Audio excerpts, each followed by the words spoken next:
Poirot পৌঁছল Swiss আল্পসের মাথায় সাদা বরফে ঢাকা এক হোটেলে। তার সঙ্গে পৌঁছল আরও 3 দুষ্কৃতী আর এক খুনি। আর তারপরেই সেখানে ঘটে এক নারকীয় হত্যালীলা। পোয়ারো কি পারবে চিনে নিতে সেই ছদ্মবেশী খুনিকে? নমস্কার, আপনি শুনছেন দ্য হিপনটিক ক্রনিকলার্সের অডিও গল্প। আমাদের পরের ভিডিওটির নোটিফিকেশন পেতে প্লিজ আমাদের চ্যানেলটি সাবস্ক্রাইব করুন, লাইক ও শেয়ার করতে কিন্তু ভুলবেন না। এখন থেকে ইউটিউব ছাড়াও আপনি আমাদের গল্প শুনতে পারেন Gaana, Spotify, Jio Saavn, Amazon music, Google podcast, Stitcher এবং আরও অন্যান্য অডিও প্ল্যাটফর্মে। The queen of crime Agatha ক্রিস্টির অনবদ্য সৃষ্টি মসিয়ে এরকুল পোয়ারো। পোয়ারো একজন বেলজিয়ান পুলিশম্যান, যিনি প্রথম বিশ্বযুদ্ধের সময় ইংল্যান্ডে চলে আসেন এবং সেখানেই গোয়েন্দা হিসেবে বিশেষ খ্যাতি লাভ করেন। তার সহকারী ও বন্ধু ছিলেন সেনাবাহিনীর এক অফিসার, ক্যাপ্টেন হেস্টিংস। আমাদের আজকের কাহিনীতে অবশ্য হেস্টিংসের উল্লেখ পাওয়া যায় না। মূল কাহিনী দ্য এরিম্যান্থিয়ান বোর প্রথম প্রকাশিত হয় 1940 সালের ফেব্রুয়ারি মাসে লন্ডনের দ্য স্ট্র্যান্ড ম্যাগাজিনে। গল্পে পোয়ারোর ভূমিকায় রয়েছে শুভেন্দু, লেমেন্টিউল, সাত্তকী, স্কুয়াজ, Debraj, manager Sayantan, Gustave, Suraj, doctor Lutz, Jayanta Basu, রাধুনী, শতরূপা এবং গল্পের সূত্রধর আমি, জয়দীপ। গল্পটির নাট্যরূপ দিয়েছে শতরূপা, সাউন্ড এডিটিংয়ে রয়েছে শুভেন্দু, শতরূপা এবং দেবরাজ। পোস্টার ডিজাইন করেছে শঙ্খ এবং সমগ্র পরিচালনা করেছে শুভেন্দু। শুরু হচ্ছে আমাদের আজকের কাহিনী, পাহাড় চূড়ায় হত্যা।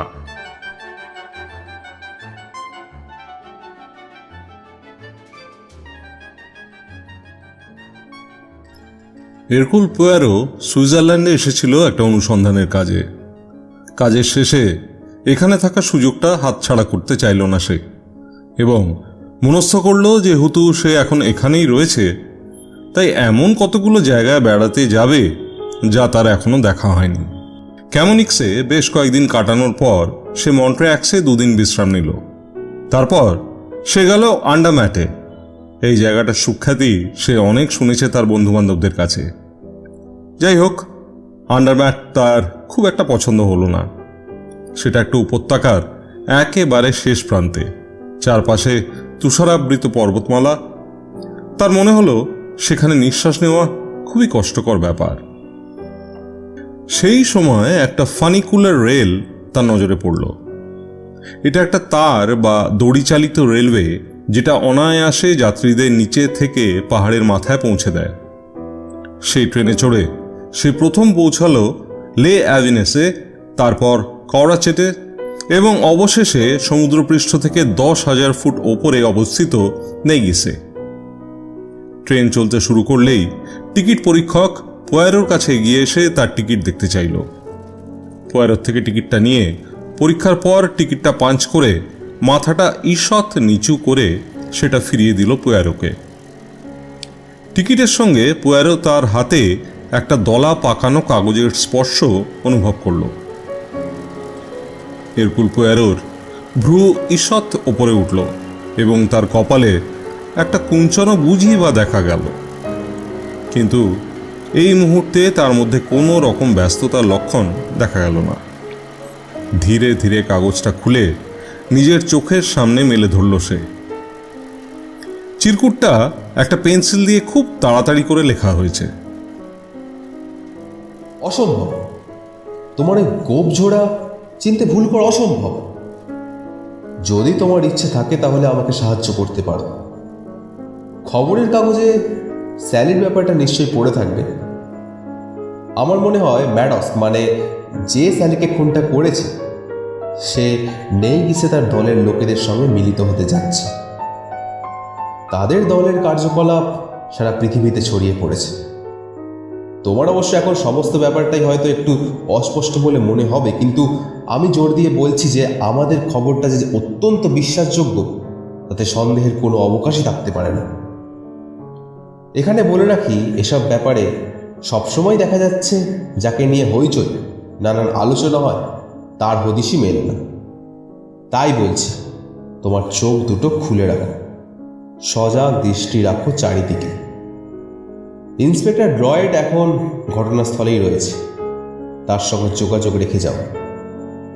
স্বীকার করছি সে একজন দক্ষ অফিসার, কিন্তু এটুকু বলতে পারি যে এরকুল পোয়ারোর দক্ষতা তার থেকে অনেক বেশি। বন্ধু, তোমাকে একটা জরুরি কথা বলে রাখি। ম্যাডসকে ধরা চাই, এবং অবশ্যই জীবিত অবস্থায়। আর এও মনে রেখো, সে মানুষ নয়, একটা জানোয়ার, বন্য পড়া। আজকের দিনে জীবিত ভয়ঙ্কর বিপজ্জনক খুনিদের মধ্যে সে একজন। বন্য বরাহকে জীবিত অবস্থায় ধরা খুব সহজ নয়, কিন্তু পৃথিবীর সবচেয়ে জঘন্য খুনি ম্যাডসকে অবশ্যই ধরতে হবে। আমি আন্ডারম্যাটে তোমার সঙ্গে দেখা করার ঝুঁকি নিইনি, কারণ আমার উপর নজর রাখা হতে পারে। তাছাড়া যদি তোমাকে লোকে নিছকে একজন ভ্রমণার্থী হিসেবে মনে করে, তাহলে তুমি স্বাধীনভাবে যে কোনো তদন্তের কাজে চালিয়ে যেতে পারবে। আশা করি তোমার অভিযান সফল হবে। তোমার পুরনো বন্ধু লেমেন্টিউল। চিন্তিতভাবে এরকুল পোয়ারো যত্ন সহকারে নিজের গোঁফের উপরে হাত বোলালো। হ্যাঁ, অবশ্যই এরকুল পোয়ারোর গোঁফ জোড়া চিনতে কেউ ভুল করবে না, কিন্তু এখন এসব কি? স্যালির ব্যাপারে বিস্তারিত খবর সে আগেই পড়েছে। প্যারিসের ঘোড়দৌড়ের এক সুপরিচিত জুয়াড়িকে ঠান্ডা মাথায় খুন করা হয়েছে। খুনির পরিচয়ে জানা গেছে ম্যাডস্ক রেসকোর্স গ্যাংয়ের একজন সুপরিচিত সদস্য। আরও অনেক খুনের ব্যাপারে তাকে সন্দেহ করা হয়েছিল, কিন্তু এবার অনেক তথ্য প্রমাণের ভিত্তিতে খুনি হিসেবে প্রমাণিত হয়েছে সে। অনুমান করা হচ্ছে সে এখন ফ্রান্স থেকে পালিয়ে গেছে, তাই ইউরোপের প্রতিটি দেশে তার খোঁজ করা হচ্ছে। খবর পাওয়া গেছে ম্যাডস্ক তার দলের অন্য সদস্যদের সঙ্গে নেইগিসে মিলিত হতে যাচ্ছে। এরকুল পোয়ারো কি করবে ঠিক বুঝে উঠতে পারছে না, কারণ নেইগিস এখনও বরফে ঢাকা। সেখানে একটাই হোটেল আছে, কিন্তু পৃথিবীর সঙ্গে তার যোগাযোগের ব্যবস্থা শুধুমাত্র একটা ফানিকুলার রেলের মাধ্যমে। হোটেল খোলে জুন মাসে, কিন্তু জুলাই আর অগস্টের পর সেরকমভাবে কেউ সেখানে থাকে না। সেখানে যাওয়া আসার পথ খুবই দুর্গম। যদি কেউ একবার কোনোভাবে ফাঁদে পড়ে আটকে যায়, তাহলে সেখান থেকে বেরিয়ে আসা খুবই কষ্টকর ব্যাপার। তাই হেন বিপজ্জনক জায়গা অপরাধীদের মিলিত হওয়ার জন্য বেছে নেওয়াটা যেন অকল্পনীয়, অবাস্তব বলেই মনে হলো এরকুল পোয়ারোর। তবুও লেমেন্টিউল যদি বলে থাকে সে খুবই বিশ্বাসযোগ্য সূত্র থেকে খবরটা পেয়েছে, তাহলে সম্ভবত সেটা ঠিক বলেই ধরে নিতে হবে। সুইস পুলিশ কমিশনারের ওপর যথেষ্ট শ্রদ্ধা আছে এরকুল পোয়ারোর। সে তাকে নির্ভরযোগ্য মানুষ হিসেবেই জানে। জায়গাটা সভ্যতার অনেক ওপরে, সাধারণত কেউ এখানে আসতে ভরসা পায় না। অথচ ম্যাডস্ক কেন যে তার সাক্ষাৎকারের জায়গা হিসেবে বেছে নিল, তার কারণটা এখনো অজানাই থেকে গেছে এরকুল পোয়ারোর কাছে। দীর্ঘশ্বাস ফেলল এরকুল পোয়ারো। এমন একটা সুন্দর ছুটির অবসরে একজন নিষ্ঠুর খুনির সন্ধান করা তার কাজ নয়। তার কাজ হলো আরাম কেদারায় শরীরটা এলিয়ে দিয়ে মাথা ঘামানো, তাতে মস্তিষ্কের প্রভূত বিকাশ ঘটার সম্ভাবনা থাকে। পাহাড়ের আনাচে কানাচে বন্য বরাহের পেছনে ছোটা তার কাজ নয়। অন্যের মনোযোগে যাতে ব্যাঘাত না ঘটে, অর্থাৎ কাউকে বুঝতে না দিয়ে শান্তভাবে তার সহযাত্রীরা কে কোথায় আছে সাবধানে দেখে নিল এরকুল পোয়ারো। তার ঠিক উল্টো দিকে বসে আছে একজন আমেরিকান ভ্রমণার্থী।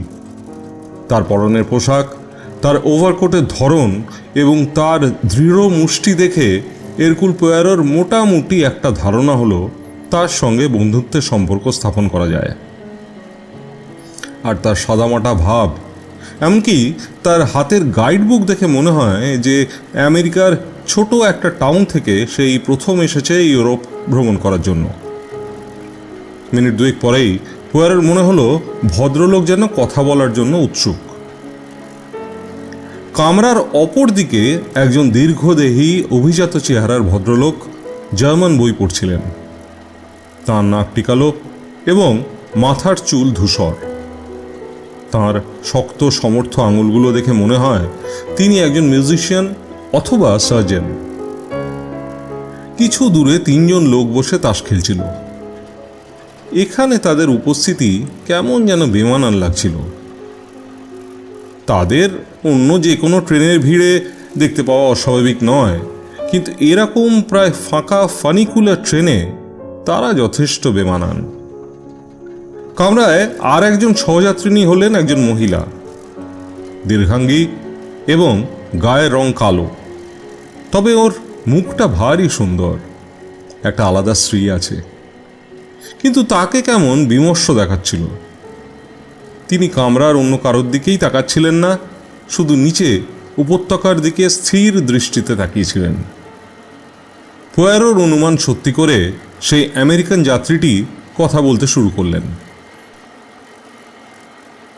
গুড মর্নিং জেন্টলম্যান, আমার নাম স্কুয়াজ। ইউরোপে এই প্রথম বেড়াতে এসেছি।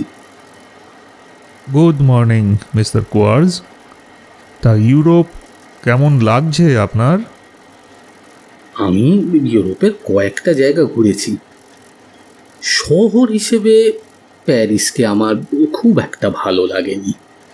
আমার সবচেয়ে ভালো লেগেছে জেনিভা লেকের ধারে সিলন ক্যাসেল। হ্যাঁ, সিলন ক্যাসেলে সুইজারল্যান্ড বা ইউরোপের মধ্যে সবচেয়ে বেশি লোক যায়। তা লে আভিনেস কিংবা কওরাচেত স্টেশনে কেউ তো নামলো না। এর থেকে এটাই স্পষ্ট যে এই ট্রেনের সব যাত্রীর গন্তব্য এখন নেই। তা আপনি কেন সেখানে যেতে চান মিস্টার কোয়ার্স? আমার সবসময় ইচ্ছা তুষারাবৃত পাহাড়ের সর্বোচ্চ চূড়ায় ওঠা। 10,000 ফুট উচ্চতা যথেষ্ট ভালোই।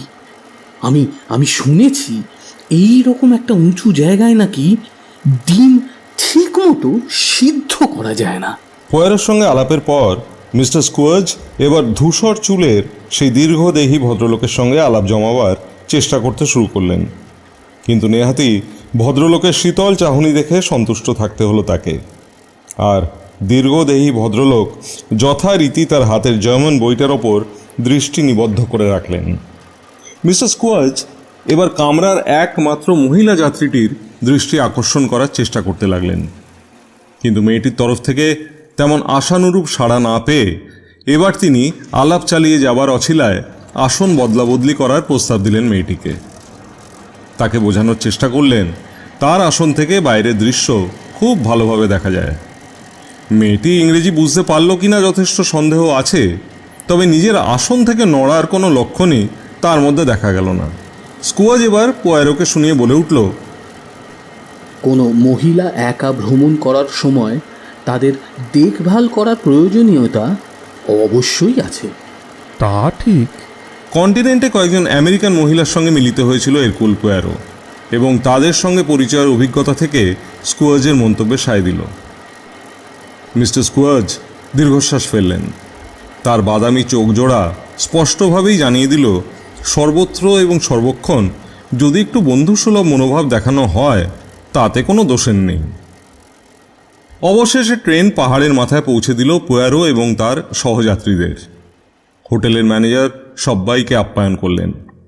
তিনি দেখতে খুবই সুপুরুষ এবং তার আচরণে বোঝা যায় তিনি খুবই বন্ধুভাবাপন্ন। প্রতিটি কথায় যদি তার কোনো দোষ ত্রুটি থেকে থাকে তার কৈফিয়ত দিতে কসুর করেননি।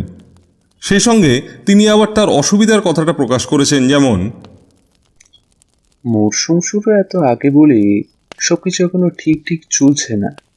এখন গরম জলের কল কাজ করছে না, হোটেলের সব কর্মচারী এখনো এসে পৌঁছায়নি, এদিকে এত লোকজন এসে পড়েছে। আমি আমার সাধ্য মতো যা করার করব, তবে বুঝতেই পারছেন কিছু অসুবিধা হলে ক্ষমা করবেন। এসবই পেশাদারি মনোভাবের নিদর্শন, কিন্তু তা সত্ত্বেও পোয়ারোর মনে হলো এই গ্রাম্য বিভ্রান্তিকর পরিবেশের পেছনে এমন একটা রহস্য লুকিয়ে আছে যা ম্যানেজার ভদ্রলোক সুচতুরভাবে আড়াল করতে চাইছেন, যা তাকে ভীষণভাবে ভাবিয়ে তুলল। এই লোকটি ওপর নিজেকে যতই সহজ করে প্রকাশ করুক না কেন, বাস্তবে লোকটা মোটেই সহজ নয়। মনে হয় কোনো একটা ব্যাপারে উনি খুবই চিন্তিত। বিরাট লম্বা একটা ঘরে মধ্যাহ্নভোজের আয়োজন করা হয়েছে। জানলার নিচে সুন্দর উপত্যকার দৃশ্য দেখে চোখ জুড়িয়ে যায়। মাত্র একজনই ওয়েটার, নাম তার গুস্তভ। বেশ চটপটে এবং দক্ষ। এখানে সেখানে ঘোরাঘুরি করতে করতে বোর্ডারদের উপদেশ দিচ্ছিল কোন খাবারটা কীরকম স্বাদের, কোনটা সবচেয়ে বেশি ভালো। ট্রেনের সেই তিনজন লোক একটা টেবিল দখল করে নিজেদের মধ্যে হাসি ঠাট্টায় ব্যস্ত। তারা ফরাসি ভাষাতেই কথা বলছিল। তাদের কণ্ঠস্বর ক্রমশই উচ্চগ্রামে উঠতে থাকে। ট্রেনের সেই সুন্দর মুখের মহিলাটি কোনার দিকে একা একটি টেবিলে বসে আছেন, কারোর দিকে তাকাচ্ছেন না। পরে একসময় পোয়ারোকে একা একা লাউঞ্জে বসে থাকতে দেখে ম্যানেজার তার সামনে এসে দাঁড়ালেন। তার মনে তখন দুশ্চিন্তার অন্ত নেই। তার বেশি ভাবনা এরকুল পোয়ারোকে নিয়ে। হোটেলের অব্যবস্থায় মসিয়ে পোয়ারো যেন অসন্তুষ্ট না হন। তিনি পোয়ারোকে বোঝাতে লাগলেন, বোর্ডারদের মৌসুম এখনো ঠিক শুরু হয়নি, অর্থাৎ এখন অফ সিজন। জুলাইয়ের আগে কেউ এখানে বড় একটা আসে না। ওই যে ঘরের এক কোণায় ভদ্রমহিলাটি একা বসে আছেন, সম্ভবত আপনি তাকে লক্ষ্য করে থাকবেন। প্রতি বছর ঠিক এই সময়টিতে তিনি এখানে এসে থাকেন। বছর তিনেক আগে তার স্বামী এখানে পাহাড়ে উঠতে গিয়ে হঠাৎ পা ফসকে নিচে খাদে পড়ে গিয়ে মারা যান। লোকে বলে সে এক ভয়ঙ্কর দুর্ঘটনা। খুবই দুঃখের কথা। ওরা স্বামী স্ত্রীর প্রতি খুবই অনুগত এবং অনুরক্ত ছিল। প্রতি বছরই মরশুম শুরু হওয়ার আগেই তিনি এখানে চলে আসেন, যাতে করে দর্শনার্থীদের ভিড় দেখতে না হয় এবং একা একা তিনি এখানে স্বামীর স্মৃতিচারণ করতে পারেন। তিনি তার স্বামীর মৃত্যুর স্থানটা পবিত্র বলে মনে করেন, তাই তার প্রতি বছর এখানে আসাটা যেন এক পবিত্র তীর্থযাত্রার মতো। আর ওই বয়স্ক ভদ্রলোক একজন বিখ্যাত চিকিৎসক, নাম তার কার্ল লুটস। ভিয়েনা থেকে আসছেন। তিনি বলেন এখানে তিনি এসেছেন সম্পূর্ণভাবে বিশ্রাম নেওয়ার জন্য। হ্যাঁ, সত্যি জায়গাটা খুবই মনোরম। একটা অপার শান্তির পরিবেশ যেন সর্বত্রই লক্ষ্য করা যায়। কিন্তু এমন এক সুন্দর শান্তির পরিবেশে ওই তিনজন লোক কেমন যেন বেমানান। তা ওরা বা কোত্থেকে এসেছে বলতে পারেন? আপনি কি মনে করেন এরাও এখানে বিশ্রাম নিতে এসেছে, নাকি অন্যের শান্তি বিঘ্নিত করতে এসেছে? ম্যানেজার একথা শুনে কাঁধ ঝাঁকালেন। তার চোখ দুটিতে আবার উদ্বেগের ছায়া পড়তে দেখা গেল। তার কথায় অস্পষ্টতার সুর। ওরা দর্শনার্থী। ওরা সবসময়ই একটা নতুন অভিজ্ঞতা অর্জন করতে আসে এখানে। পাহাড়ের উচ্চতা ওদের কাছে যেন একটা নতুন প্রেরণা এনে দেয়। এমন সময় স্কুয়াজ লাউঞ্জে এলেন। পোয়ারোকে দেখা মাত্র তিনি পোয়ারোর কাছে এসে বললেন, আমি এতক্ষণ ডাক্তারের সঙ্গে কথা বলছিলাম। উনি ভালোই ইংরেজি বলেন। নাজিরা তাকে অস্ট্রিয়া থেকে তাড়িয়ে দেয়। ডক্টর লুটস একজন বেশ বড় মাপের মানুষ। আমার মনে হয় নার্ভ বিশেষজ্ঞ, মনোবিশ্লেষক, এই ধরনের কিছু একটা হবেন তিনি। কথা বলার ফাঁকে স্কুয়াজ সেই দীর্ঘাঙ্গী মহিলার দিকে তাকিয়ে তাকিয়ে দেখছিলেন। মহিলাটি জানলার ফ্রেমে ধরা পড়া নিষ্ঠুর পর্বতমালার দিকে তাকিয়ে থেকে হয়তো স্বামীর দুর্ঘটনার কথা ভাবছিলেন। এই পাহাড়গুলোই তার স্বামীর মৃত্যুর কারণ ক্ষমা করা যায় না তাদের। নিচু গলায় বলে উঠলেন তিনি। ওয়েটারের কাছ থেকে ওই মহিলার নাম আমি জানতে পেরেছি, ম্যাডাম গ্রান্দিয়ার। ও স্বামী পর্বতারোহণে গিয়ে নিহত হন, আর এই কারণেই উনি প্রতি বছর এই সময়টিতে এখানে চলে আসেন। ওর জন্য আমার খুব দুঃখ হয়। আপনার হয় না? আমার মতো আপনার মনে হয় না ওকে সান্ত্বনা দিয়ে ওর মনের দুঃখ বেদনা দূর করে দিতে? না, মনে হয় না। আমি যদি আপনার জায়গায় থাকতাম তাহলে আমি এরকম কাজ করার চেষ্টাই করতাম না। মিস্টার স্কুয়াজ কিন্তু তার কথায় একটুও দমলেন না, বরং এগিয়ে গিয়ে নিজের থেকেই উপযাজক হয়ে মহিলাটির সঙ্গে আলোচনা শুরু করে দিলেন। পোয়ারো দূর থেকে দেখল ওরা দুজন মিনিট খানেকের জন্য আলো ছায়ার মধ্যে দাঁড়িয়ে রয়েছেন। ইতস্তত মাথা নাড়ছেন দুজনেই।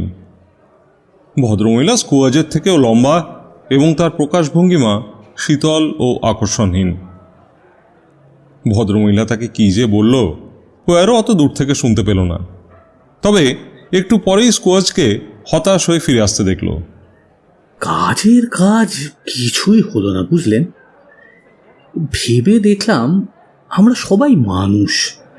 একজন আরেকজনের দিকে বন্ধুত্বের হাত বাড়িয়ে না দেওয়ার কোনো কারণ আমি অন্তত খুঁজে পাচ্ছি না। এ ব্যাপারে আপনি বোধহয় আমার সঙ্গে একমত হতে রাজি নন, মিস্টার। ওহো, আপনার নামটা আমি এখনো পর্যন্ত তো জানতে পারিনি। আমার নাম পোরিয়ার। আমি লায়ন্সের একজন সিল্ক ব্যবসায়ী। মসিয়ে পোরিয়ার, আমার এই কার্ডটা রাখুন।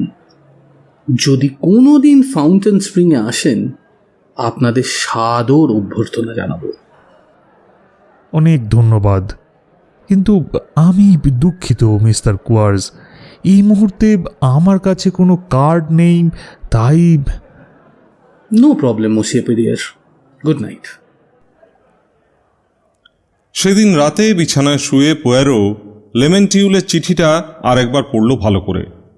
তারপর পড়া শেষে সেটা ভালো করে ভাঁজ করে ওয়ালেটের ভেতরে রেখে দিল। পরদিন সকালে ওয়েটার গুস্তভ এরকুল পোয়ারোর জন্য প্রাতরাশের খাবার আর কফি নিয়ে এলো। কফিটা বোধহয় ঠান্ডা হয়ে গেছে। পাহাড়ের এত উঁচুতে বুঝতেই পারছেন কফি গরম রাখা সত্যি অসম্ভব। না না, তোমাকে এত কৈফিয়ত দিতে হবে না। আমি জানি প্রকৃতির এমন খেয়ালিপনা সবাইকেই মেনে নিতে হয়। এই তুষার ঝরা সকালে কফি তো ঠান্ডা হবেই, তাই তোমার দোষ কোথায় বলো? মসিয়ে, আপনি নিশ্চয় একজন দার্শনিক। এই বলে সে দরজার দিকে এগিয়ে গেল, কিন্তু ঘর ছেড়ে বেরিয়ে না গিয়ে চকিতে একবার সে তাকিয়ে বাইরেটা দেখে নিল। তারপর দরজাটা আবার বন্ধ করে দিয়ে পোয়ারোর বিছানার পাশে এসে দাঁড়ালো। এবার সে বলল, মসিয়ে এরকুল পোয়ারো, আমি ড্রয়েট, পুলিশ ইন্সপেক্টর। আমি আগেই এরকম কিছু একটা সন্দেহ করেছিলাম। মসিয়ে পোয়ারো, এখানে একটা ভয়ঙ্কর দুঃখজনক ঘটনা ঘটে গেছে। দুর্ঘটনাটা ফানিকুলার ট্রেনেই ঘটেছে। দুর্ঘটনা? কি ধরনের দুর্ঘটনা? দুর্ঘটনায় কি কেউ? না, কেউ আহত হয়নি। ঘটনাটা রাত্রে ঘটেছে। সচরাচর যা ঘটে থাকে আর কি, যাকে বলে প্রাকৃতিক বিপর্যয়। এমনিতেই এখন এখানকার পাহাড়ে তুষারপাত ঘটেই চলেছে। তার সঙ্গে যদি ধস নামে তাহলে পরিস্থিতি কতটা ভয়াবহ হতে পারে বুঝতেই পারছো।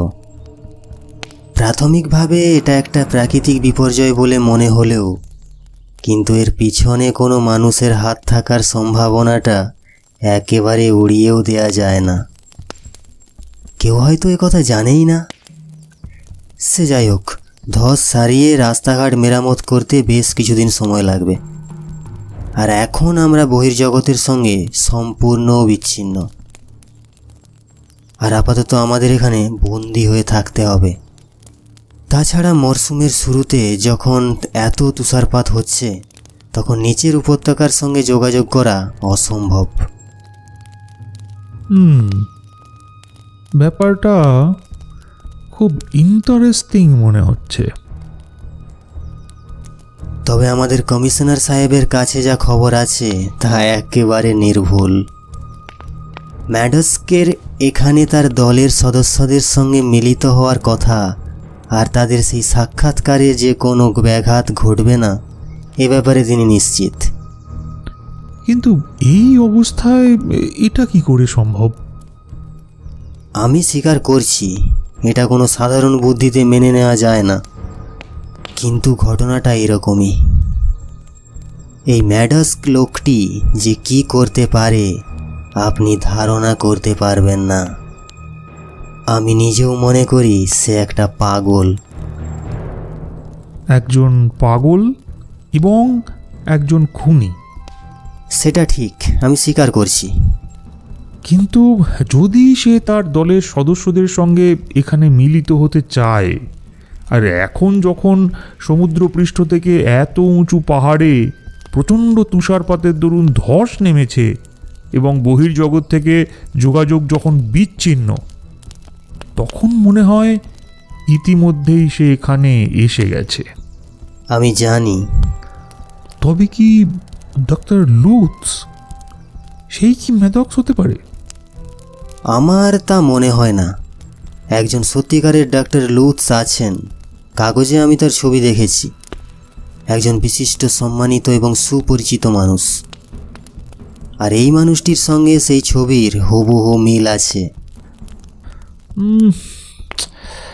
যদি ম্যাডক্স ডক্টর লুথসের ছদ্মবেশে এখানে এসে থাকে, তাহলে আমার মনে হয় তার ভূমিকায় সে বেশ সাফল্যের সঙ্গেই অভিনয়টা করে যেতে পারবে। কিন্তু সে যে ছদ্মবেশ ধারণ করতে দক্ষ এ কথা আমি কখনো শুনিনি। আর এভাবে প্রতারণা করা তার স্বভাব নয়। অথচ সেই লোকটা ভয়ানক বিপজ্জনক, যে রাগে অন্ধ হয়ে মানুষকে আঘাত করে। একই ব্যাপার। তবে হ্যাঁ, বিচার ব্যবস্থার তোয়াক্কা না করে সে যেভাবে পালিয়ে বেড়াচ্ছে, তাতে মনে হয় সে এখানে ছদ্মবেশেই রয়েছে। আচ্ছা, তার চেহারাটা কীরকম বলতে পারবে? সরকারিভাবে তার ফটো আজই আমার কাছে পাঠাবার কথা। আমি কেবল জানি সে বছর 30 বয়সের লোক, মাঝারি উচ্চতা, গায়ের রং কালো। উল্লেখযোগ্য চিহ্ন বলতে কিছুই জানা নেই আমার। সে তো যে কোনো লোকের ক্ষেত্রেই প্রয়োগ করা যায়, তাতে সেই নির্দিষ্ট লোকটিকে কি চেনা যেতে পারে? সে যাই হোক, ওই আমেরিকান ভদ্রলোক স্কুয়ার্স সম্পর্কে তোমার কি ধারণা? আমি ঠিক এই প্রশ্নটাই করতে যাচ্ছিলাম আপনাকে। আপনি তো তার সঙ্গে কথা বলেছেন। আপাত দৃষ্টিতে তাকে সাধারণ দর্শনার্থী বলেই মনে হয়। তার পাসপোর্টের কোনো গোলমাল নেই। সে যাই হোক, একটা ব্যাপার আমার কাছে কেমন যেন অদ্ভুত লাগছে। এত জায়গা থাকতে স্কুয়ার্জ কেন তার দর্শনীয় স্থান হিসেবে এমন একটা দুর্গম জায়গা বেছে নিতে গেল? তবে আমেরিকানরা এরকম সব ভ্রমণ করে থাকে যেটা সব হিসেবের বাইরে। তা আপনি নিজে কি মনে করেন? ওপর ওপর তাকে দেখে মনে হয় যে সে ক্ষতিকারক নয়। একটু যা গায়ে পড়া ভাব আছে তার মধ্যে। অযাচিতভাবে অপরিচিত লোকের সঙ্গে সে বন্ধুত্বের সম্পর্ক স্থাপন করতে চায়। হয়তো তাকে বিরক্তিকর বলে মনে হতে পারে, কিন্তু তাকে একজন বিপজ্জনক লোক বলে চিহ্নিত করতে একটু অসুবিধে আছে। কিন্তু এখানে যে আরও 3 জন লোক এসেছে, তাদের কথাও ভাবতে হবে। হ্যাঁ, আমরা যাদের খুঁজছি ওদের আচরণ, ওদের হাবভাব প্রায় সেরকমই বলে মনে হয়। আমি নিশ্চিত মসিয়ে পোয়ারো, ওই 3 জন লোক ম্যাডস্কের দলের সদস্য না হয়ে যায় না। এরকম লোক আগে কখনো আমি দেখিনি। আর আমার মনে হয় এদের 3 জনের মধ্যে একজন ম্যাডস্ক নিজেই। এরকুল পোয়ারো মনে করার চেষ্টা করল। তার চোখের সামনে সেই 3টি মুখ ভেসে উঠল।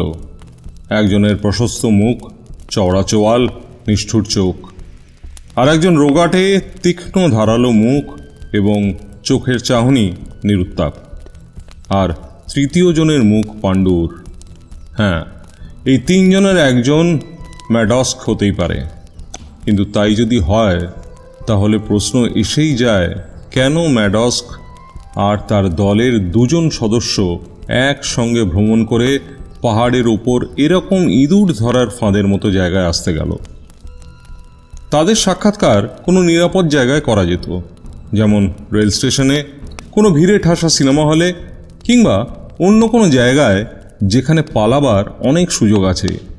সমুদ্রপৃষ্ঠ থেকে অনেক উপরে তুষারাবৃত জনবসতিহীন এমন একটা জায়গায় নয়। যদি এটা একটা সাক্ষাৎকারের ব্যাপারই হয়, তাহলে কেনই বা তারা একসঙ্গে ভ্রমণ করতে গেল? এর থেকেই বোঝা যায় ম্যাডক্স এই তিনজনের একজনও নয়। সেক্ষেত্রে আমাদের এখন দ্বিতীয় সম্ভাবনার কথা ভেবে দেখতে হবে। ধরে নেওয়া যাক যে এই তিনজন ম্যাডস্কের দলের সদস্য এবং তারা এখানে এসেছে ম্যাডস্কের সঙ্গে দেখা করতে। তাহলে এখন প্রশ্ন হচ্ছে, কে এই ম্যাডস্ক? হোটেলের কর্মচারীদের ব্যাপারে তোমার কি মনে হয়? সেভাবে বলতে গেলে এখানে কোনো কর্মচারী নেই। একজন বৃদ্ধা রাঁধুনি আছে, আর আছে তার বৃদ্ধ স্বামী জ্যাকুইস। আমার যতদূর মনে পড়ে তারা এখানে দীর্ঘ 50 বছর ধরে রয়েছে। আর এখানে একজন ওয়েটার আছে যার ভূমিকায় আমি এখন অভিনয় করছি। ব্যাস এই পর্যন্ত। আচ্ছা, এই তুমি যে আসলে কে, হোটেলের ম্যানেজার নিশ্চয়ই জানেন? নিশ্চয়, ওর সহযোগিতা তো আমাদের একান্ত প্রয়োজন। উনি যে চিন্তিত, সেরকম কিছু লক্ষ্য করেছো তুমি? হ্যাঁ, সেরকমই যেন মনে হলো। উনি যে পুলিশের কাজে জড়িয়ে পড়েছেন, হয়তো নেহাতি এই জন্যেও তিনি চিন্তিত হতে পারেন। কিন্তু আপনি কি অন্য কিছু ভাবছেন? উনি এ ব্যাপারে হয়তো কিছু জানেন, এমন কিছু কি? হ্যাঁ, আমার সেরকমই মনে হয়েছে। কি মনে হয়, তার পেট থেকে কেউ কোনো গোপন কথা বার করতে পারে? আমার মনে হয় আমাদের এই সন্দেহের কথা তাকে জানতে না দিলেই বোধহয় ভালো হয়। যাই হোক, তুমি ওর উপর নজর রেখো, ব্যাস এটাই যথেষ্ট। মসিয়ে পোয়ারো, আমি আপনার খ্যাতির কথা জানি। আমাদের দেশে আপনার অনেক সুখ্যাতি শুনেছি। আপনার কিছু কি বলার নেই? এই মুহূর্তে আমি কোনো পরামর্শ দিতে পারবো না। তবে এই জায়গায় সাক্ষাৎকারের কারণটাই বা কি? মনে হয় লুট করা টাকা পয়সার জন্য। বেচারা শ্যালি প্রথমে লুণ্ঠিত হন, তারপর সেই সঙ্গে খুন হন। হ্যাঁ, ওর কাছে প্রচুর টাকা পয়সা ছিল যা উধাও হয়ে গেছে। তার মানে তুমি কি মনে করো যে সেই টাকা পয়সা দলের সব সদস্যদের মধ্যে ভাগাভাগি করার জন্যই এই সাক্ষাৎকারের ব্যবস্থা করা হয়েছে? আমার তো তাই ধারণা। কিন্তু অপরাধীদের পক্ষে সাক্ষাৎকারের জন্য এটা সবচেয়ে খারাপ একটা জায়গা। তবে এটা এমন একটা জায়গা যেখানে কেউ একজন মহিলার সঙ্গে দেখা করার জন্য আসতে পারে। আপনি কি মনে করেন? আমি মনে করি মাদাম গ্রান্দিয়ার রীতিমতো একজন সুন্দরী মহিলা। আমার মনে হয় ওর খাতিরে যে কেউ 10,000 ফুট উঁচু এই পাহাড়ে উঠে আসতে কোনো অসুবিধে বোধ করবে না। মানে ওই মহিলা যদি এরকম পরামর্শ দিয়ে থাকেন তো। এ কেসের সঙ্গে উনি যে জড়িত থাকতে পারেন আমি ভাবতেও পারিনি। হাজার হোক, বহু বছর ধরে তিনি এখানে আসছেন। হ্যাঁ, এটাই তো একটা বাড়তি সুযোগ তার পক্ষে। প্রতি বছরই যখন ওকে এখানে দেখা যাচ্ছে, তো সেক্ষেত্রে উনি এখানে একটা পরিচিত মুখ। অতএব এখানে তার উপস্থিতিতে কারো মনে কোনো সন্দেহই জাগতে পারে না। আর এই সুযোগের সদ্ব্যবহার তিনি করছেন পুরোপুরিভাবে। হ্যাঁ মসিয়ে পোয়ারো, আপনার এই ধারণাটা ঠিক হতে পারে। এটা আমি আমার অনুসন্ধানের কাজে লাগাবো। আশা করি তাতে সাফল্য পাওয়া যেতে পারে। সেদিন আর কোনো ঘটনা ঘটল না। সৌভাগ্যবশত হোটেলে সব রকম ব্যবস্থাই করা ছিল। ম্যানেজার আশ্বাস দিয়ে বললেন, চিন্তার কোনো কারণ নেই, প্রয়োজনীয় সব কিছু যোগান দেওয়ার প্রতিশ্রুতি দিয়েছে যোগানদাররা। ওদিকে এরকুল পোয়ারো ডক্টর কার্ল লুৎসের সঙ্গে আলাপ আলোচনার জন্য সব রকম চেষ্টা চালিয়েও নিরাশ হয়। ডক্টর সহজভাবেই তাকে জানান যে সাইকোলজি আমার পেশাদারি কাজ, আর এই কারণে আমি এ ব্যাপারে অপেশাদার কোনো লোকের সঙ্গে কোনো রকম আলোচনা করতে চাই না। ঘরের এক কোণায় বসে তিনি একটা বিরাট জার্মান বই পড়ছিলেন, মানুষের অবচেতন মনের ওপর লেখা বই। পড়ার ফাঁকে ফাঁকে তিনি তার নোটবুকে তার প্রয়োজনীয় নোটগুলি লিখে রাখছিলেন। তারপরেই এরকুল পোয়ারো ঘরের বাইরে চলে এসে রান্নাঘরের চত্বরের সামনে উদ্দেশ্যহীনভাবে পায়চারি করতে থাকে। এখানেই সে বৃদ্ধ জ্যাকুইসের সঙ্গে কথা বলতে শুরু করে দেয়। লোকটা রূঢ়ভাষী, বদমেজাজি এবং সন্দেহজনক। তবে তার স্ত্রী বৃদ্ধা রাধুনী যথেষ্ট নম্র এবং তার কথাবার্তা বেশ মার্জিত। কথায় কথায় পোয়ারোকে সে বলল, টিনে প্যাক করা খাবার প্রচুর মজুত আছে হোটেলে, তবে আমার মনে হয় ওই টিনগুলোর ভেতরে বিশেষ খাবার থাকে না। আর তাছাড়া ওই টিনের খাবার খেয়ে থাকা শরীরের পক্ষে মোটেও ভালো না। হ্যাঁ, সে তো ঠিকই। আচ্ছা, এই হোটেলে তো খুব বেশি কর্মচারী দেখছি না। মরশুম শুরু হলে আপনাদের অসুবিধে হয় না? মরশুম শুরু হলে ওই মানে জুলাই মাসের গোড়ায় পরিচারিকা এবং অতিরিক্ত ওয়েটাররা এসে পৌঁছয়। কিন্তু এখন যা প্রাকৃতিক অবস্থা, তাতে মনে হয় না আগামী 3 সপ্তাহ কেন, তারপরেও তাদের আসার কোনো সম্ভাবনা আছে। আসলে বেশিরভাগ লোক এখানে সকালের দিকেই আসে, দুপুরে মধ্যাহ্নভোজ সেরে চলে যায়। সেভাবে কেউ থাকে না এখানে। তাই আমি, আমার স্বামী জ্যাকুইস এবং একজন ওয়েটার মিলে সহজেই তাদের পরিষেবা দিতে পারবো। গুস্তভ, সে আসার আগে এখানে আর একজন ওয়েটার ছিল কি? হ্যাঁ ছিল তো, কিন্তু তার কাজে কোনো দক্ষতা বা অভিজ্ঞতা কিছুই ছিল না। গুস্তভ আসার আগে সে এখানে কতদিন ছিল বলতে পারবেন? হ্যাঁ, মাত্র কয়েকদিন। সে কোনো কাজের ছিল না, তাই তাকে বরখাস্ত করে দেওয়ায় আমরা কেউই অবাক হইনি। সে কোনো প্রতিবাদ করেনি? না, সে নিঃশব্দে চলে গেছিল। এছাড়া আর কি বা সে আশা করতে পারে? এটা একটা প্রথম শ্রেণীর হোটেল, তাই বোর্ডাররা এখানে অবশ্যই ভালো পরিষেবা আশা করতে পারে। তা ঠিক। তারপর সে কোথায় গেল? মানে সেই রবার্টের কথা বলছেন তো? আমার মনে হয় যে অখ্যাত ক্যাফে থেকে সে এসেছিল সেখানেই ফিরে গিয়ে থাকবে। সে কি ওই ফানিকুলার ট্রেনে চড়ে নিচে নেমে গেল? সেটাই তো স্বাভাবিক মসিয়ে। এটা ছাড়া আর কোন পথেই বা যাবে বলুন? অন্য কেউ কি তাকে ফিরে যেতে দেখেছিল? আপনি কি মনে করেন ওই রকম একটা লোককে কেউ বিদায় জানাতে এগিয়ে যাবে, তাকে ঘটা করে বিদায় সম্বর্ধনা জানাবে? তাছাড়া প্রত্যেকেই যে যার নিজের কাজে ব্যস্ত থাকে, সময় কোথায় কে কখন চলে গেল সেদিকে নজর দেবার? হ্যাঁ, তা তো বটেই, ঠিকই বলেছেন। ধীরে ধীরে পোয়ারো এগিয়ে গেল। স্বভাবসুলভ ভঙ্গিমায় সে বাড়িটার দিকে তাকালো। বিরাট হোটেল, ভিন্ন ভিন্ন অংশে বিভক্ত।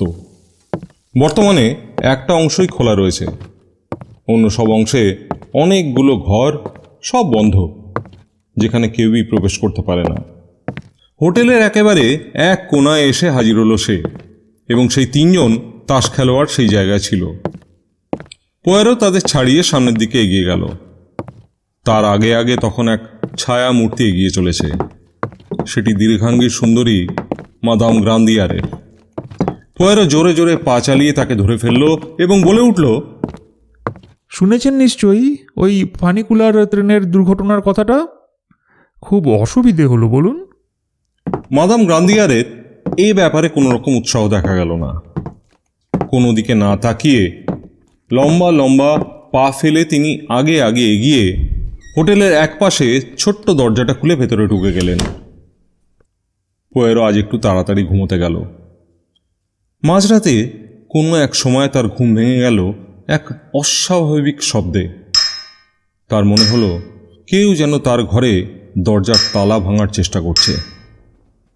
সঙ্গে সঙ্গে সে বিছানায় উঠে বসে বেড সুইচটা টিপতেই ঘরটা আলোয় আলোকিত হয়ে উঠল।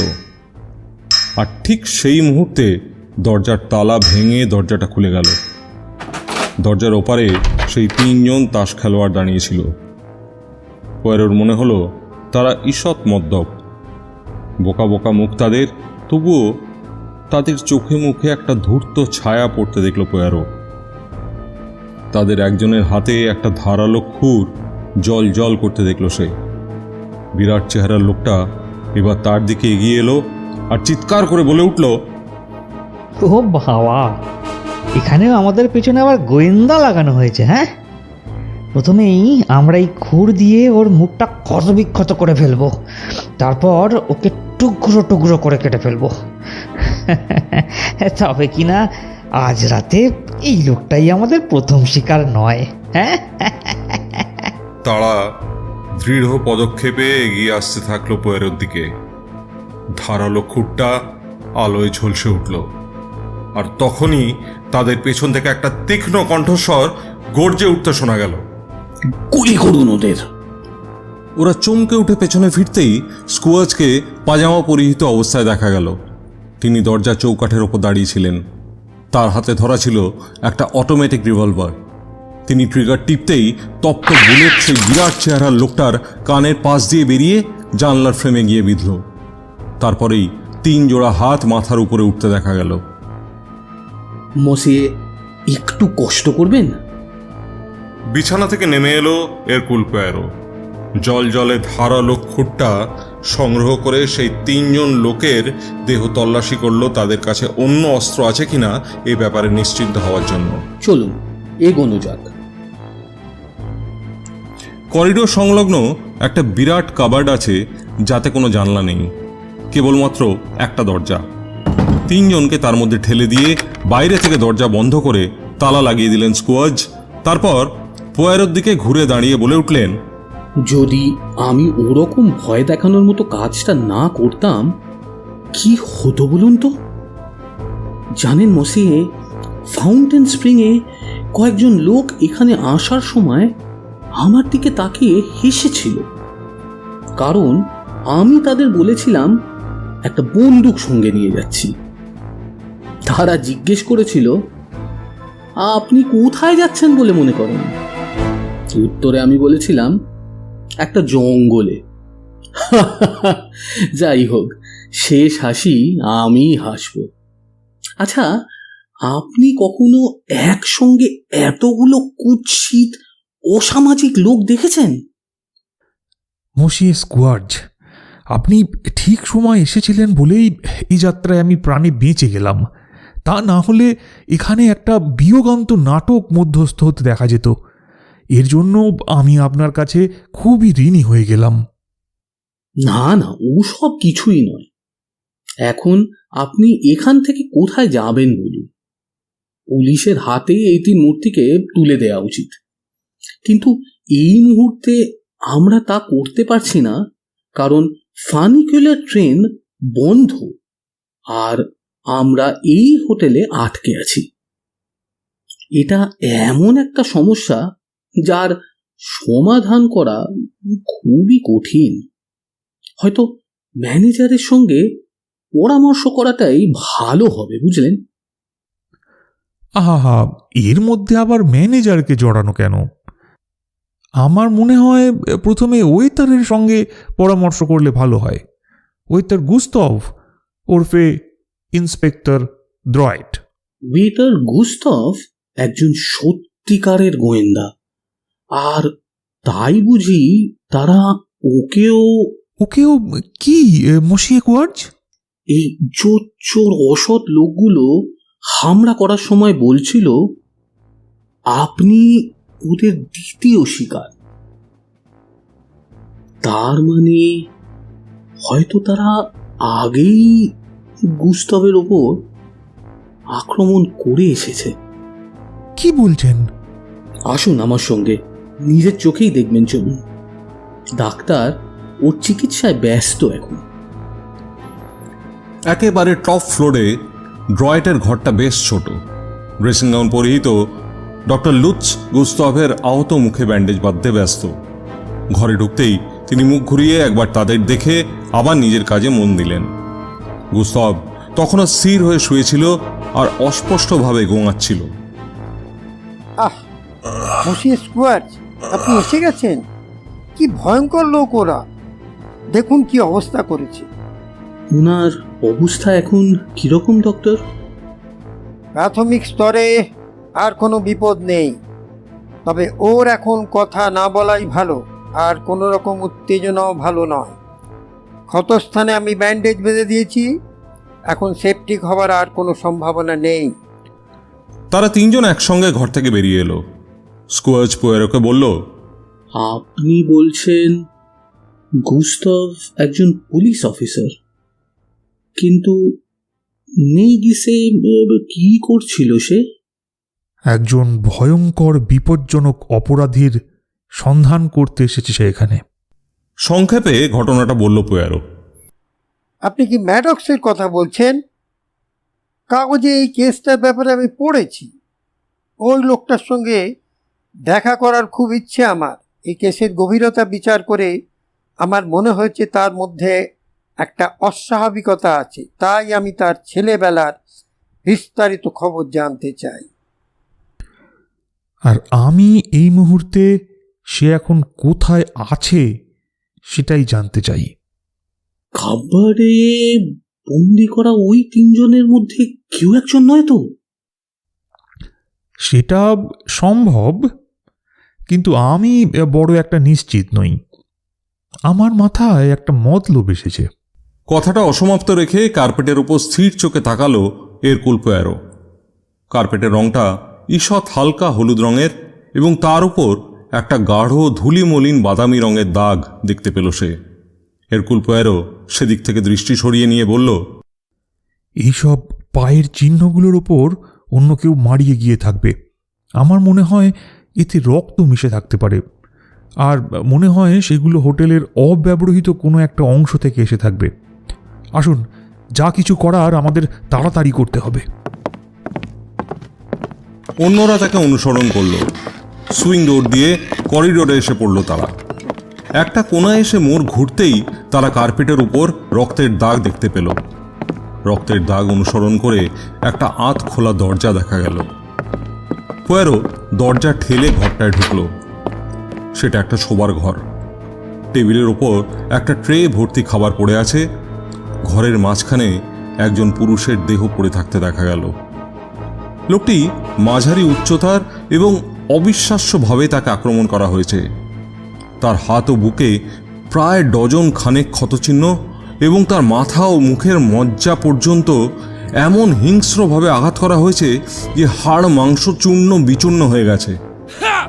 স্কোয়ার্জ মৃদু চিৎকার করেই মুখ ঘুরিয়ে নিল, এমন করে যে মনে হলো সেই বিভৎস দৃশ্যটা দেখে অসুস্থ হয়ে পড়েছে সে। ডক্টর লুৎস জার্মান ভাষায় বিড়বিড় করে তার আশঙ্কা প্রকাশ করলেন। এই লোকটি কে? কেউ কি জানে? আমার মনে হয় এখানে রবার্ট নামে পরিচিত ছিল সে। নেহাতি একজন অদক্ষ ওয়েটার। ডক্টর লুটস কাছে গিয়ে মৃতদেহের উপর ঝুঁকে পড়লেন। তিনি তার একটা আঙুল উঁচিয়ে মৃতদেহের বুকের প্রতি অন্যদের দৃষ্টি আকর্ষণ করতে চাইলেন। মৃত লোকটির বুকে পিন দিয়ে একটা কাগজ সাঁটা রয়েছে দেখছি। কাগজটার ওপর কালি দিয়ে লেখা আছে, ম্যাডক্স আর কখনো কাউকে খুন করবে না, এমনকি তার বন্ধুদের লুটও করবে না। ম্যাডস্ক? তাহলে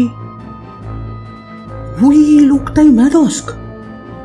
কিন্তু এই অখ্যাত জায়গায় সে আসতে গেল কেন? ওয়েতারের ছদ্মবেশে সে এসেছিল এখানে, আর সব দিক থেকেই সে ছিল একজন খুবই খারাপ ওয়েতার, অকাজের লোক যাকে বলে। এতই খারাপ ছিল সে, তাকে যখন চাকরি থেকে বরখাস্ত করা হলো কেউ আশ্চর্য হয়নি। সে নীরবে চলে যায়, সম্ভবত আন্দারম্যাতে ফিরে যাবার জন্য, কিন্তু কেউ তাকে যেতে দেখেনি। আশ্চর্য। তাহলে ঠিক কি ঘটেছিল বলে আপনার মনে হয় মসিয়ে?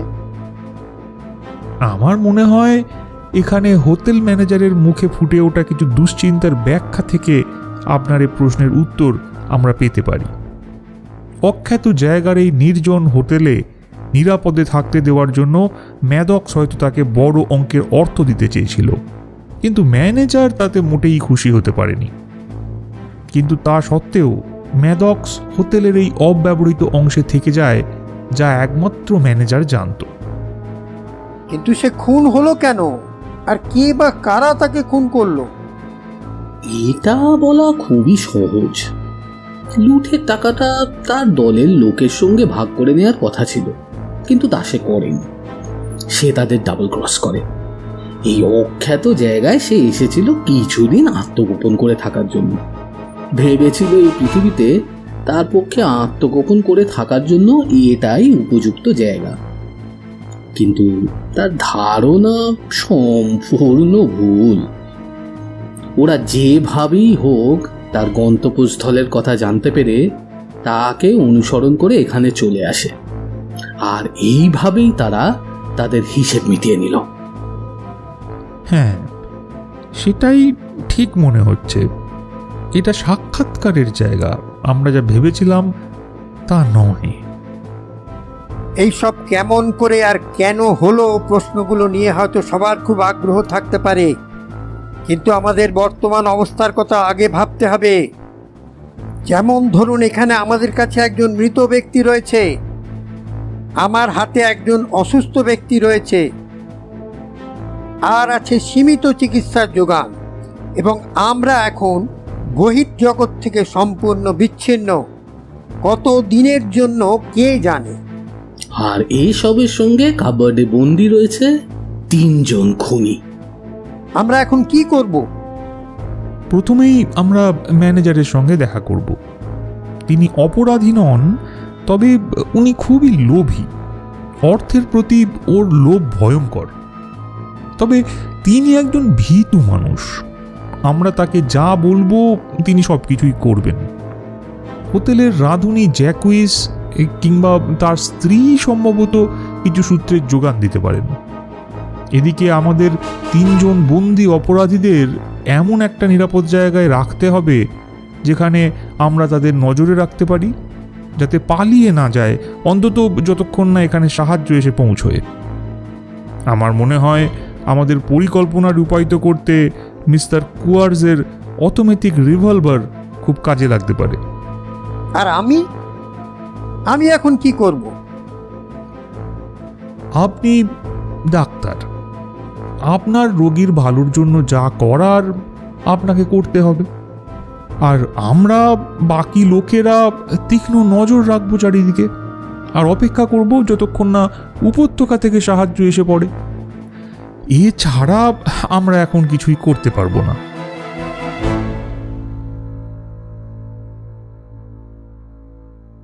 তিন দিন পরে হোটেলের সামনে একটা ছোটখাটো দলে কিছু লোকজন এসে হাজির হলো। এরকুল পোয়ারেই দরজা খুলে দিল এবং আগন্তুকদের দেখে উচ্ছ্বসিত হয়ে উঠল।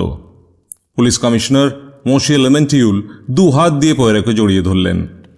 পুলিশ কমিশনারের ছোটখাটো দলটি হোটেলের মধ্যে প্রবেশ করল। সুস্বাগতম। আসুন আপনারা। ওহো পোয়েরো, মাই ডিয়ার ফ্রেন্ড, আমি তোমাকে কিভাবে যে ধন্যবাদ জানাবো ভেবে পাচ্ছি না। কীরকম অবস্থায় যে তোমাকে কাজ করতে হয়েছে সেটা আমি বেশ ভালো করেই উপলব্ধি করতে পারছি। আর নিচে উপত্যকায় আমাদের উদ্বেগ, দুশ্চিন্তার ভয় কিভাবেই না দিন কেটেছে। ওপর থেকে তোমাদের কোনো খবর নেই, অথচ সব কিছুতেই ভয়। সে কি ভয়ঙ্কর বিপর্যয়! বেতার যন্ত্র বিকল, খবর আদান প্রদান করার কোনো উপায় নেই।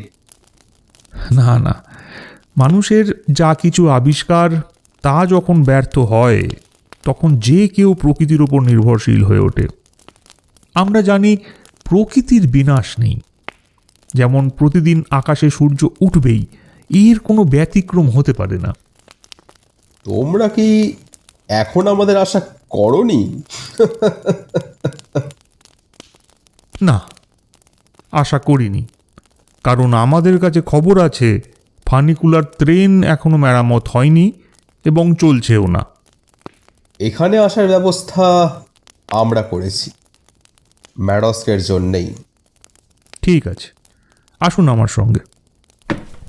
সবাই সিঁড়ি বেয়ে ওপরে উঠে এসে একটা ঘরের সামনে দাঁড়ালো। ঘরের দরজা খুলে যেতেই ড্রেসিং গাউন পরিহিত স্কোয়াজ বাইরে বেরিয়ে এলেন। পুলিশ কমিশনারদের দেখে তিনি অবাক হয়ে তাকালেন। আমি আপনাদের কথাবার্তার আওয়াজ শুনতে পেয়েছি। ভয় নেই, সাহায্য এসে গেছে, আমাদের সঙ্গে আসুন। এই বলে পোয়ারো সিঁড়ির পরবর্তী ধাপে উঠতে শুরু করলো। আপনি কি জয়েতের কাছে যাচ্ছেন? ভালো কথা, উনি এখন আছেন কেমন? ডক্টর লুৎসের রিপোর্ট অনুযায়ী গত রাত্রে তিনি বেশ ভালোই ছিলেন। কথা বলতে বলতে সবাই ড্রয়েটের ঘরের দরজার সামনে এসে দাঁড়ালো। পোয়ারো সর্বপ্রথম দরজা ঠেলে ঢুকে ঘোষণা করলো, এই যে এখানে তোমার বন্য বরাহ বন্ধু, ওকে আমি জীবিত অবস্থায় তোমার হাতে তুলে দিলাম। আর দেখো সে যেন গিলোটিনকে প্রতারণা করতে না পারে। বিছানায় শুয়ে থাকা লোকটির মুখে ব্যান্ডেজ বাঁধা ছিল তখনও। সে উঠে বসতে গেল, কিন্তু সে নড়াচড়া করবার আগেই পুলিশ অফিসাররা তাকে ধরে ফেলল। প্রথমে স্কোয়াজ হতবাক দৃষ্টিতে তাকিয়ে চিৎকার করে উঠলেন, কিন্তু ও তো ওয়েটার গুস্তভ, তার মানে ইন্সপেক্টর ড্রয়েট। হ্যাঁ, এ সেই গুস্তভই, কিন্তু সে দ্রয়েত নয়। দ্রয়েত হলো প্রথম ওয়েটার রবার্ট, যে কিনা এই হোটেলের পরিত্যক্ত অংশের একটা ঘরে বন্দি ছিল। আর আমার ওপর যেদিন আক্রমণ করা হয় সেদিন রাত্রেই ম্যাডক্স তাকে হত্যা করে। অসাধারণ মসিয়ে পোয়েরো, তোমার জবাব নেই। কনস্টেবল, এদের হাতে হাতকড়া পরিয়ে নিচে নিয়ে যাওয়ার ব্যবস্থা করো। আমরা তাহলে এগোই মসিয়ে পোয়েরো। অবশ্যই। গুড বাই লেমেন্টিউল। পরের দিন সকালে হোটেলের লবিতে প্রাতরাশ করছিল স্কোয়াজ ও পোয়ারো। ঘটনাটা সত্যি গায়ে কাঁটা দেওয়ার মতো, কিন্তু আমি একটা জিনিস বুঝতে পারছি না, আপনি ব্যাপারটা ধরলেন কি করে? আপনি নিশ্চয়ই বুঝতে পারবেন, এমন কতগুলি জিনিস আছে যা শুধু কেউ জানতে পারে তার পেশার মাধ্যমেই। মানে ধরুন, একজন গোয়েন্দা এবং একজন খুনির মধ্যে তফাৎটা কেউ কেউ সঙ্গে সঙ্গে জানতে পারে, সময়ের জন্য অপেক্ষা করতে হয় না তাকে। আর এভাবে গুস্তবকে দেখার সঙ্গে সঙ্গেই আমার কেমন যেন সন্দেহ হয় সে ওয়েটার নয়, আবার অনুরূপভাবে সে পুলিশের লোকও নয়। আমার এই উপলব্ধি হলো কি করে জানেন? সারাটা জীবন তো পুলিশের সঙ্গেই কাটালাম, তাই আমার কাছে তার এই চালাকি খাটবে না যদি না সে নিজেই একজন পুলিশম্যান হয়। আর এই কারণেই আমি সঙ্গে সঙ্গে তার সম্পর্কে সন্দিহান হয়ে উঠি। সেদিন সন্ধ্যায় আমি কফি পান করিনি, আমি সেটা ফেলে দিই। আর আমি নিঃসংকোচে বলবো আমি ঠিকই করেছিলাম। সেদিনই অনেক রাতে একজন লোক আমার ঘরে এসে হাজির হয়। তার স্থির বিশ্বাস ছিল যার ঘর সে সার্চ করতে এসেছে সে মাদক দ্রব্যে আসক্ত, কিংবা ঘুমের ওষুধে আচ্ছন্ন। নিশ্চিত হয়ে সে তখন আমার জিনিসপত্র ঘাটাঘাটি করতে গিয়ে আমার ওয়ালেটের সন্ধান পেয়ে গেল, যার মধ্যে আমি ইচ্ছে করেই লেমন টিউলের লেখা চিঠিটা রেখে দিয়েছিলাম, যাতে করে সে সেটার সন্ধান পায়। পরের দিন সকালে গুস্তাভ কফি নিয়ে আমার ঘরে এসে হাজির হয়ে নিজেকে দ্রয়েত বলে পরিচয় দেয়, কিন্তু তাকে খুব চিন্তিত দেখাচ্ছিল। আসলে যেভাবেই হোক পুলিশ জানতে পেরে গেছিল যে সে এখানে আছে, আর দুর্যোগের কারণে হোটেলটি বিচ্ছিন্ন হয়ে যাওয়ায় তার ফাঁদে পড়া ইঁদুরের মতো অবস্থা হয়েছিল। বোকার মতো কেউ কি কখনো এখানে আসে? কেনই বা সে এখানে আসতে গেল? আপনি ওকে যতটা বোকা ভাবছেন ও ঠিক ততটা বোকা নয়। বহির্জগৎ থেকে দূরে, বহু দূরে একটা অতি নির্জন অবসরকালীন জায়গার প্রয়োজন ছিল তার, খুব জরুরি প্রয়োজন, যেখানে সে একজন নির্দিষ্ট লোকের সঙ্গে দেখা করতে পারে এবং যেখানে একটা বিশেষ ঘটনা ঘটতে পারে। কোন সে ব্যক্তি জানতে পারি? Doctor loots. Doctor loots? সেও কি একজন অসাধু জোচ্চোর, নাকি ডাক্তার লুটসের ছদ্মনামে অন্য কেউ? ডক্টর লুটস সত্যিকারেরই ডক্টর লুটস, কিন্তু সে মনোরোগ বিশেষজ্ঞ নয়। সে একজন সার্জন, শল্য চিকিৎসক, একজন সার্জন যে কিনা প্লাস্টিক সার্জারিতে বিশেষজ্ঞ। আর এই কারণেই সে ম্যাডক্সের সঙ্গে মিলিত হওয়ার জন্য এখানে এসেছিল। বেচারা এখন তার নিজের দেশ থেকেই বিতাড়িত। এখানে একজন লোকের সঙ্গে মিলিত হয়ে তার মুখের অবয়ব তার সার্জিক্যাল দক্ষতার সঙ্গে বদলে দেওয়ার জন্য মোটা টাকার প্রস্তাব পেয়েছিল সে। হয়তো সে আন্দাজ করে থাকবে যে লোকটি দাগী অপরাধী, কিন্তু তাই যদি হয় তবে কি সব জেনে শুনেই ব্যাপারটা চেপে গেছিল, চোখ বন্ধ করে রেখেছিল? আর এ কথা উপলব্ধি করেই কি তারা বিদেশে কোথাও কোনো নার্সিংহোমে গিয়ে এই অপারেশন কাজ করার ঝুঁকি নেয়নি? ঠিক তাই, এই কারণেই তারা এই নির্জন জায়গাটা বেছে নিয়েছিল। তাছাড়া মরশুমের শুরুতে এখানে বড় একটা কেউ আসে না, আসে কেবল একটা অদ্ভুত কিছুর খোঁজে কিংবা কোনো ব্যক্তির দর্শন, যেখানে ম্যানেজার এমন একজন ব্যক্তি যার অর্থের খুব প্রয়োজন ছিল, যাকে ঘুষ দিয়ে যে কোনো অন্যায় কাজ করিয়ে নেওয়া যায়। এইসব দিক থেকে এই জায়গাটা খুবই আদর্শ বলে মনে হয়েছিল তার। যে পুলিশ অফিসারের ওপর দায়িত্ব ছিল এই হোটেলের একজন ওয়েটারের ভান করার, তাকে অপহরণ করা হয় এবং তার জায়গায় ম্যাডক্স অংশ নেয়। অপরাধীর দল ফানিকুলার ট্রেনে দুর্ঘটনা ঘটানোর জন্য ব্যবস্থা করে। পরদিন সন্ধ্যায় দ্রয়েত খুন হয় এবং তার বুকে পিন দিয়ে একটা কাগজ আটকে দেওয়া হয়। আশা করা গেছিল সারা বিশ্বে যখন খবর ছড়িয়ে পড়বে ততক্ষণে দ্রয়েতের মৃতদেহ ম্যাডক্সের মৃতদেহ হিসেবে কবর দেওয়া হয়ে যাবে। ডাক্তার লুটস তাড়াতাড়ি অপারেশনের কাজ সম্পন্ন করে ফেলে, কিন্তু এরকুল পোয়ারোর মুখ বন্ধ করতে হবে, তাই তাকে আক্রমণ করার জন্য দলটাকে পাঠানো হয়। আপনাকে অশেষ ধন্যবাদ সেদিন আমাকে সাহায্য করার জন্য। আর সে মৃতদেহ দেখে মুহূর্তের জন্য আপনি বোকা বনে যাননি, এই তো? কারণ আপনি সর্বক্ষণ জেনে এসেছেন সে ম্যাডক্স নয়, তাই না? অবশ্যই। কিন্তু কেন আপনি সে কথা আপনার বিশ্বস্ত মানুষজনকে বললেন না? কারণ আমি সম্পূর্ণ নিশ্চিত হয়ে সত্যিকারের ম্যাডক্সকে পুলিশের হাতে তুলে দিতে চেয়েছিলাম বলে। অসাধারণ, আপনার জবাব নেই মসিয়ে। সত্যি আপনি মহান এরকুল পোয়ারোই বটে। অনেক ধন্যবাদ। এবার অন্তত আমি সুইজারল্যান্ডে কিছুদিন শান্তিতে সত্যিকারের ছুটি কাটাতে চাই।